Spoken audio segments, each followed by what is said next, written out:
Hello বন্ধুরা, আমি আজকে ডিমের একটা রেসিপি করব, সেটা আপনাদের সাথে শেয়ার করছি। আশা করছি এটা আপনাদের খুব ভালো লাগবে। তো আসুন কিভাবে রান্না করছি।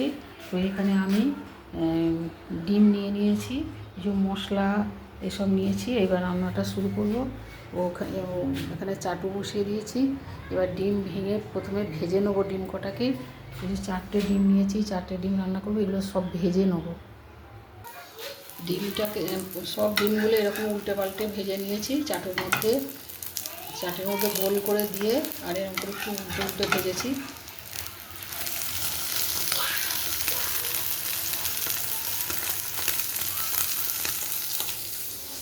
এই যে এখানে সব ডিমগুলো ভাজা হয়ে গেছে, 4টে ডিম ভাজা হয়ে গেছে।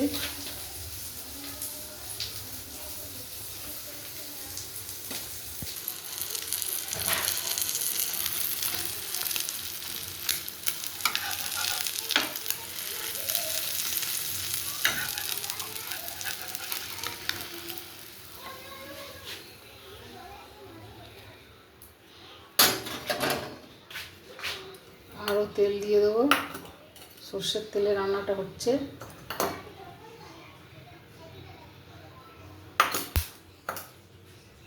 তেলটা গরম হবে, তেল গরম হয়ে গেছে। একটা তেজপাতা আর এই কাঁচা লঙ্কা ফোড়নে দিলাম।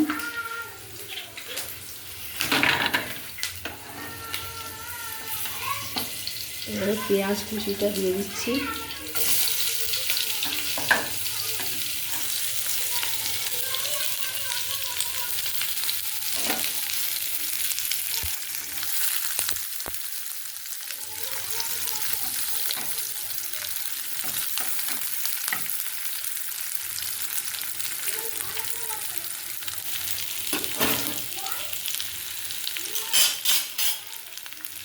পেঁয়াজটা একটু ভেজে নেবো।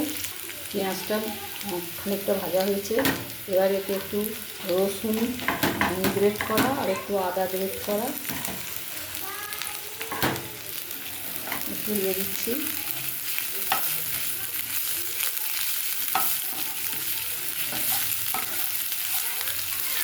দু চা চামচের মতো সর্ষের তেল দিয়েছি।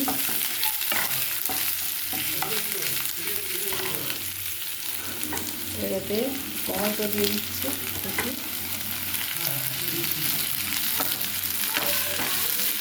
একটু এটা কষে নেব।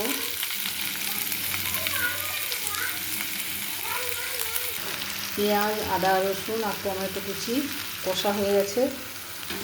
এবারে এর মধ্যে এই মশলাগুলো দিয়ে দেবো। হলুদ গুঁড়ো, লঙ্কার গুঁড়ো, জিরের গুঁড়ো, ধনের গুঁড়ো, স্বাদ মতো লবণ, 1 চিমটে চিনি আর কাশ্মীরি লঙ্কার গুঁড়ো।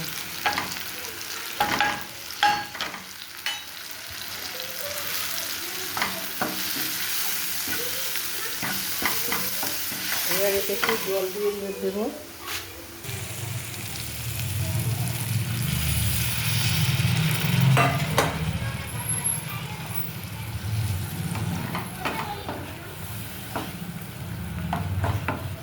মশলাটা ভালো করে কষে নেবো। আর এর সাথে একটু, এটা হচ্ছে চিনে বাদাম বাটা,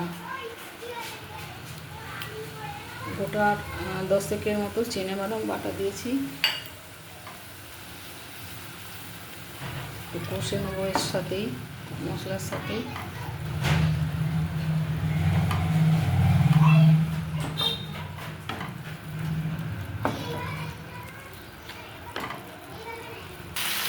মশলাটা কষে নিয়েছি। এবারে এর মধ্যে 1 চামচ সর্ষে বাটা দিচ্ছি, কালো সর্ষে বাটা।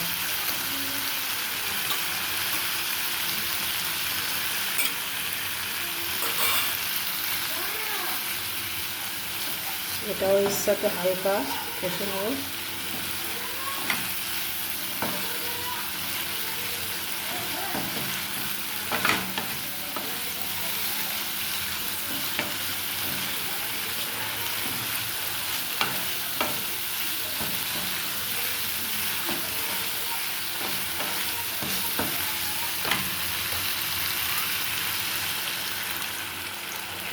জল দিয়ে দিলাম, মশলা কষা হয়ে গেছে।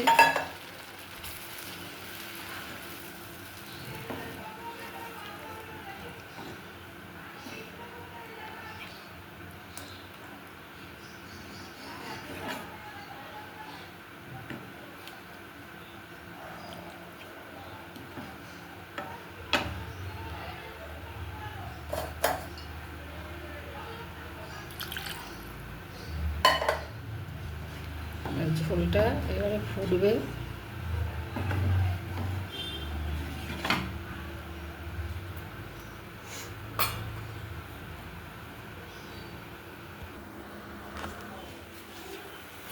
ঝোলটা ফুটে গেছে, এবার এর মধ্যে ডিমগুলো দিয়ে দেবো।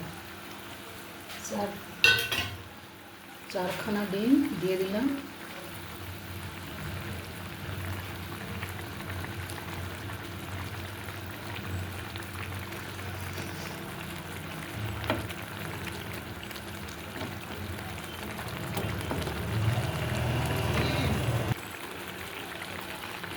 মিনিট 3 মতো মশলাটাকে ফুটিয়ে নিলাম। এবার ওপর থেকে একটু কসুরি মেথি একটু হাতে করে রগড়ে দিয়ে দিচ্ছি। দারুণ টেস্ট হবে বন্ধুরা।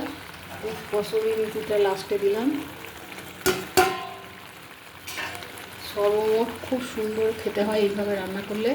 অবশ্যই আপনারা এইভাবে করে খাবেন, আর ভালো লাগলে লাইক শেয়ার কমেন্ট করবেন, আর আমার পাশে থাকবেন। তো আজকের মতো রাখছি বন্ধুরা। আপনারা খুব ভালো থাকবেন, সুস্থ থাকবেন, সাবধানে থাকবেন। তো আবার আসবো অন্য কোনো রেসিপি নিয়ে।